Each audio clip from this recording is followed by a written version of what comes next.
support the analysis of your program concerning democracy and military government.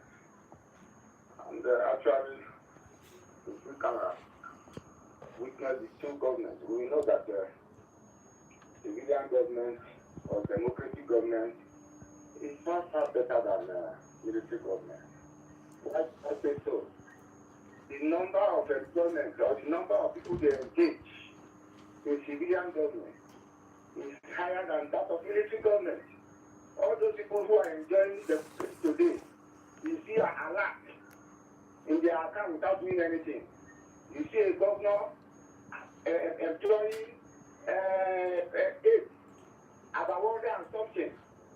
You know, all these things give job to the jobless. But you don't find such thing in the military. You understand me? When you have a military government having their personnel, let's take for example 30 people working under them. In civilian government, you have about almost a billion. Almost a billion. You understand me? Let's assume now that it's military. All these things we are talking today, people who have no job, will become a problem in this country. Will become a problem. Everybody should ask himself, anybody that is working under the presidency, governor, local government, that you are just having an alert in your account without doing anything. They engage you as an advisor, engage you on all manner of things that doesn't have anything doing in government. Just to make you have a job, just to make you have food in your table. Just as Mr. Obama just said that all these people they call advisor are wanting to advise. That he just has allowed them to have, so that they can have food on their table. You will push you. I will question them. Where is human rights? Where is human rights? Okay. So, what's the last 3 digits of your phone number? Sorry, 4346. Okay. First of all, let me congratulate you for being one of the guys choosing to, because a lot of you got the answers right. You're a lot, but we did internal balloting, and you're one of the lucky 4. So congratulations. Thank you, sir. Once again, this is 25,000 naira. This is the money now. For those of you following us on social media, we presented the money here to 2 persons already, 2 teens. So this is the 3rd. We are waiting for the 4th. So this is the money in 500 naira me. What will you do with this 25,000 naira now? So when I was choosing to be among you guys, I discussed with my dad, and he said that we should use it to get some science books. Science books? Yes, I'm SS2. You're SS2? Yes, sir. Okay, congratulations. Thank you, sir. Yeah, congrats, eh? Yes, sir. So Izuchukwu has made away with his 25,000 naira, and he said he's going to use it to get science books. That is what he discussed with his dad, alright? Yes. Now we discussed with your dad. Congratulations. Thank you, sir. Yeah. So, now it's Nora. We are waiting for Nora to come over and get her prize. Yeah, Izuchukwu has gotten his own. We told you we're going to share 100,000 naira to 4 teens, and we've done that now. We shared 25,000 naira for them to celebrate Christmas. But while some said they're going to get chicken with their own, Izuchukwu said he's going to buy science book. So we're just left with one person now that we've not seen, Nora. So by tomorrow, we'll begin a rundown of the government of Major General Muhammadu Buhari, beginning with the December 31st, 1983 military rebellion against the democratically elected government that brought him to power. Yes, Buhari and his friends, his guys in the military, overthrew democratically elected government of President Shehu Usman Shagari. Yeah. And for those of you following us on social media, and those who are really interested in following us, you can join us on Facebook, Ferdinand Mbum, and History Desk Television. You can also join us on Twitter, that is on X, History Desk Television, and on Instagram, History Desk Television, on TikTok, History Desk Television. As you are aware, the program is a production of History Desk TV Limited. It's an independent program that runs 3 times in a week: Monday, Tuesday, and Wednesday. So you know how we do it. It's a program that helps us deal with the history of our politics and the politics of our history. So that is it. And we always look at national and international. Uh, that's our focus. It's always national and internationally. So now looking at some of our international stories. Let's just go quickly. On December 22nd of the year 401, the Catholic Church elected Pope Innocent I. He thus became the only pope in history to succeed his biological father as the overall leader of the Catholic Church. You can't beat that. Pope Innocent I in the year 401. You know how many years is that? That's thousands of years ago.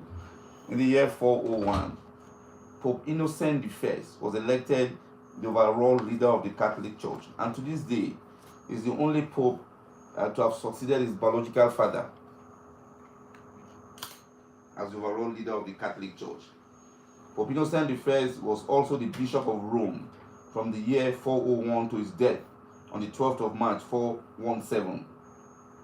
From the beginning of the papacy, of his papacy, he was seen as the general arbitrator of the ecclesiastical disputes in both the East and the West. Hello, good morning. Hello, good morning. Yeah, your name and where you're calling from? John, I'm correct, Mr. Man. Okay, welcome to the show. Your contribution quickly. Thank you. I appreciate your work. Thank you. I want to know about this history I just said now. For a pope to succeed his father, why is it that if a pope is succeeding his father and if our modern Catholic priests are not getting married, how possible is that? So I want to know more about what lead to that. Okay, thank you very much. We'll bring experts in the coming days to talk about this. Possibly, if we can get a Catholic priest to come in to talk, we'll do that. But you know how the Catholic Church is run. The Catholic Church is run like the military. It's the regimentation in the Catholic Church is something really admirable. You know, so maybe they will agree to talk, maybe they won't agree. I can't say that for now. Hello, good morning. Hello? Hello, good morning. Yeah, good morning. Your name and where you're calling from? My name is Amici. I'm calling from Rampamsi. Okay, Amici, you're welcome to the show. Your contribution quickly. Thank you very much. Since I want to know, Mr. Bro, you just mentioned about the space and subsidy with biological father. I want to know, does it mean Catholic priests do marry and have their own biological children? It was shocking to me too. You know, it's shocking to us. You know, getting the story. You know, but I think we'll look for accounts. We'll look for accounts so we can present the account to you to look for the books. I believe there are books that we can read on Amazon and other internet platforms. There are books we can download and read. You know, so about this. So it's a very important history that we really ought to know. You know. Yeah. Thank you very much. Are we hoping to hear that tomorrow or when? In the nearest possible future. Soon. Okay, thank you. Yeah. Thank you very much. It's a very critical issue that one Yes. should get Yes. clear about. Yes. Thank you and God bless. Thank you very much. From the beginning of his papacy, he was seen as the general arbitrator. Military government is better than the world civilian rule. You know, me myself, I'm trying to No, the best. Yes, it's worse, not better. We say the best military government is worse than the worst civilian rule. Yeah, I don't know how you are coming from. Is it some of human rights activists or some of general opinion on the area of you? Because me myself, I've been trying to compare both of them. Even in this time that we say that we are practicing democratic era, there are certain people that also come out to speak against the current government, and their opinion will not count at the end of the day. They will use the security agency, and I remember what happened on the 20th of October. When the Sunday people came out to protest protest in Abuja about a particular person that they feel that is being detained illegally. We saw what happened. We saw how they like the fans like Tiaga for long time. To me, what's the difference to that of military? Because if you check economic infrastructure long term, back then it was better than what they are doing today. So I need more light on that. What are you really comparing and getting to say that? Because some people today, their opinion doesn't count. Even in not just in Nigeria, even in some Sub-Saharan African countries, we see all this is play out. You know. So what I'm asking, what I'm advising to current Nigeria is that if you want to practice democracy, let's practice it in full. Like we copy from the American people, we see how they do their vote. So people will die and nobody will feel anything about it. And people talking about their business. I think people didn't die. Nothing happened. It's supposed to be like that. It's not at all. Thank you very much. It's not at all. Thanks, I think you have to bring people to talk about this issue. Let it not be that I have only my opinion on ground. People, experts will have to come on air. So let's really put this debate about the best military regime and the best civilian regime. Or let's say the best civilian regime, the worst civilian regime being better than the best military regime. Hello, good morning. Hello, my name is Steve Kenneth. I'm calling from Utah Junction. Okay, what's your contribution? I don't want to really contribute anything. I just want to ask a question. Okay, ask. What of if the Americans did not bring Christianity in Nigeria? What would be to Nigeria now? Okay, thank you very much for your question. How old is she? How old are you? How old are you? Hello? I'm 20 years old. Are you sure you're 20? Yes. Okay, thank you very much for your question. Thank you. Yeah. Is it really the Americans that brought Christianity to Nigeria? She's a British. I think the British did, but we'll look at that too, and in the subsequent months to come. Have an incoming, sir. On 22nd December 1939, Indian Muslims observed the Day of Deliverance to celebrate the resignations of members of the Indian National Congress over their not having been consulted over the decision to enter World War II with the United Kingdom. The Day of Deliverance was a celebrations day marked by the All India Muslim League and others on 22nd December during the Indian independence movement. It was led by the Muslim League's president Muhammad Ali Jinnah and was intended to celebrate the resignation of all members of the rival Indian National Congress Party from provincial and central offices in protest over their not having been consulted over the decision to enter the World War II alongside Britain. Yes, remember World War II started on the 1st of September 1939 following Nazi Germany invasion of Poland. And 2 days later, the United Kingdom declared war on Nazi Germany. Yes. So there are a lot of reactions about the war, which we will talk about in months to come. World War II ended on the 15th of August. Yes, it ended officially on the 15th of August 1945, following the Jewel voice announcement, the Jewel announcement by the Emperor of Japan. That's on the 15th of August 1945.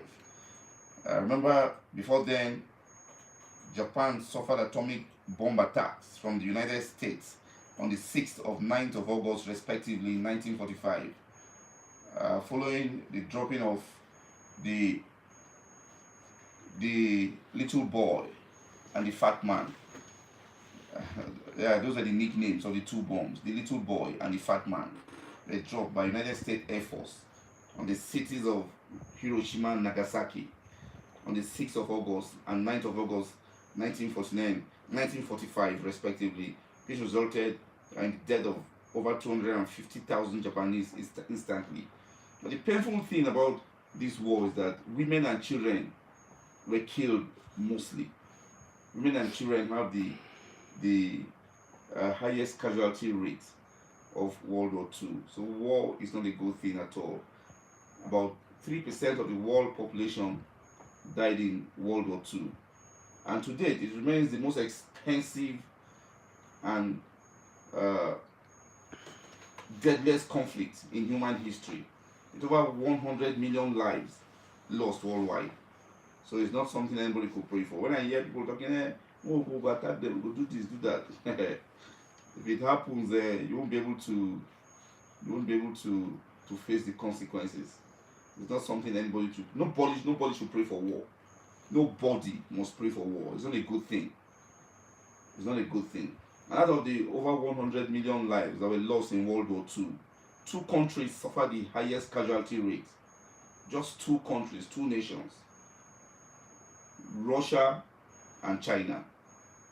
Russia lost over 20 million people, while China lost about 37 million people. No, the Chinese were already at war as at 1937 with Japan, but none of the 2 nations declared war against each other before the outbreak of World War II in 1939.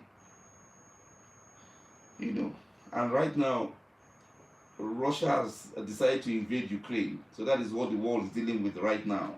I think the Russians should learn from history. That is my opinion, though.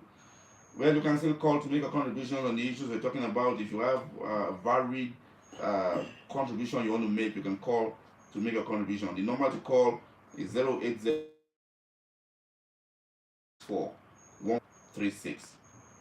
08064641536. Someone called to ask if Christianity was not brought to Nigeria, what would have been of us today? I think we had a traditional religion before Christianity and Islam came into Nigeria. We had a traditional religion, you know, and I think we talked about something some couple of days ago, looking at witchcraft. You know, people have attributed witchcraft to Africa, but the truth is that the Portuguese were the ones that introduced witchcraft to Africa. Africans were clean, very, very clean before now.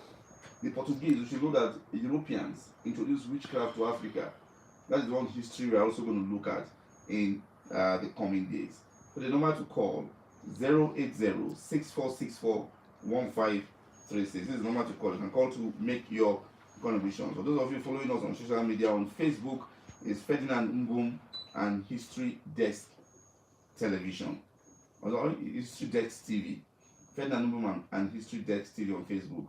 Then on TikTok is History Desk TV.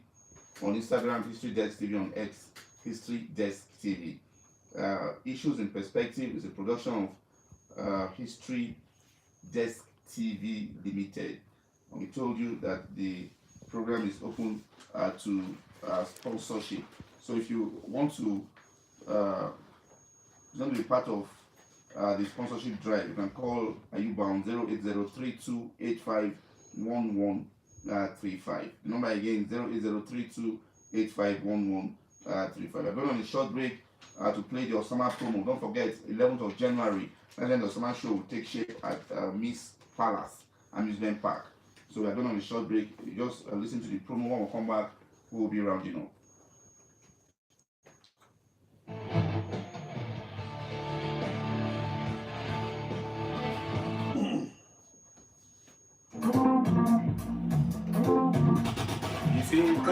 You see, we saw he asked for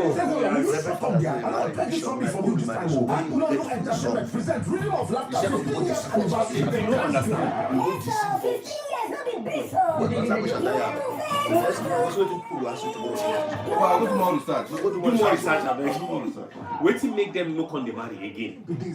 Yes. Wait till make them look on the money. I'll put out books when people go read. Face and only. Say face and only Pobo succeeded his father. The only till date. I said face and only. I said cut now, yeah, only. No. No, it don't matter. It don't matter. You know, God. You need to buy another tripod though. This type. You need to buy this tripod. Yeah, fool. I'm going to shut up. I'm not shut up. I'm integrity. I'm terrible. This was South Africa. That was one for them. Will you stop that? Very clear voice. Will you stop that? Nigeria. They turn everything to joke. Yes, so Everything. that's why we are surviving. Even in the hardest times that we are, that's why we are surviving.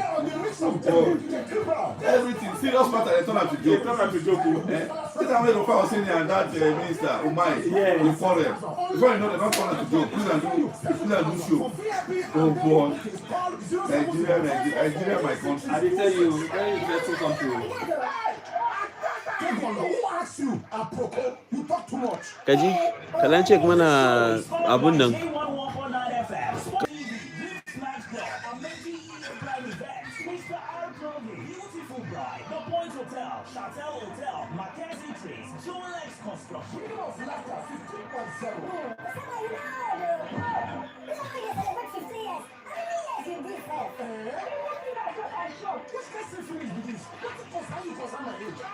Yeah, welcome back.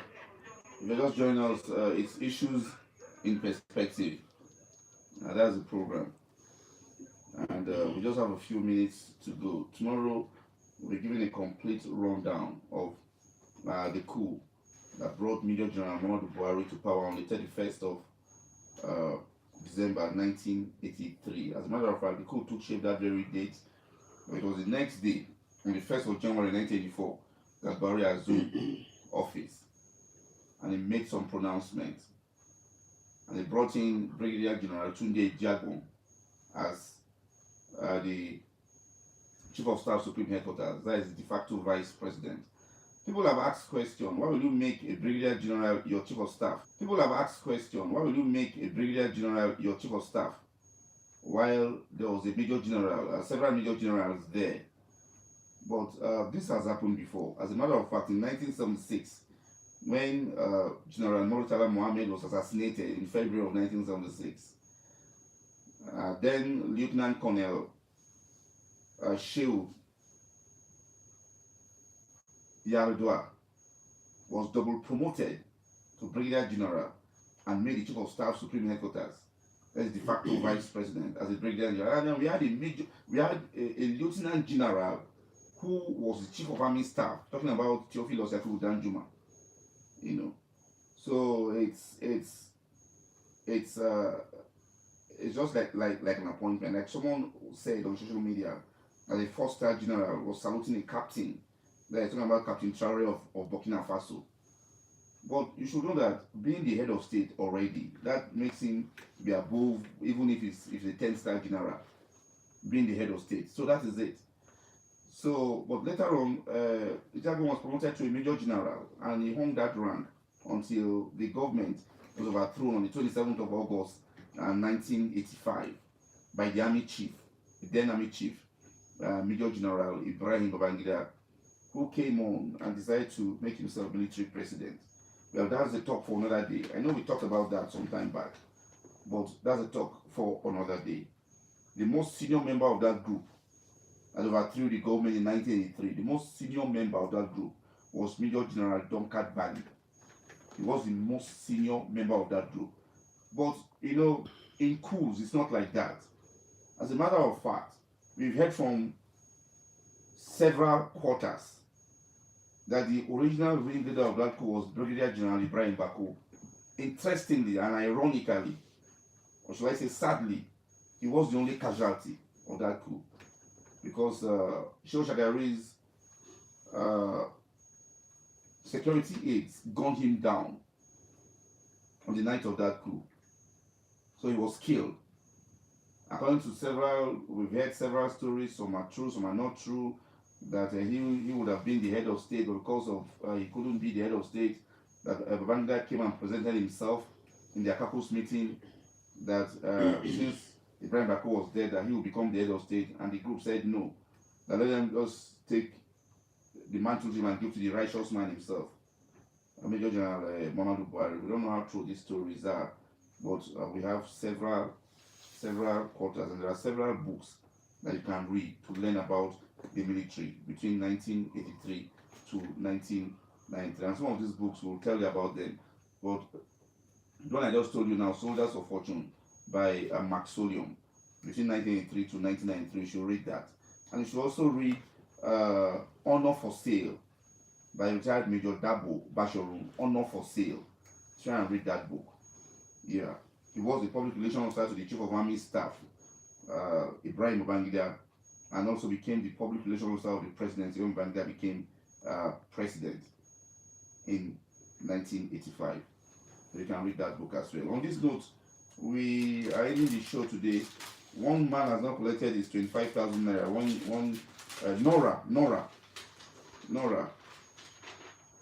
Nora has not collected her 25,000 naira. Please, Nora, with the last 4 digits of her phone is 3389, and she's from Tuluanda. Nora, you can come to the studio tomorrow with your parents to claim your 25,000 naira. Thank you very much for being part of the show today. Tomorrow is going to be very interesting, I can assure you. Just be here with us, and we'll talk about the coup of 1983 that brought Major General Ahmad Buhari to power. On behalf of every member of the production crew, Marshall, Ayuba, and Munashak, I want to thank all of you for being part of the show. For those calls that we're not able to take, we do apologize sincerely. Tomorrow you can still call, able to take your calls. So the phone is playing pranks, but I believe that by tomorrow it will be okay. On social media, those of you that have been following us on social media, please keep on following. And you can also make your comment on social media, and we can come on air and take them. Or also reply you on social media, Facebook, YouTube, TikTok, X and Instagram. Thank you very much. I'm out.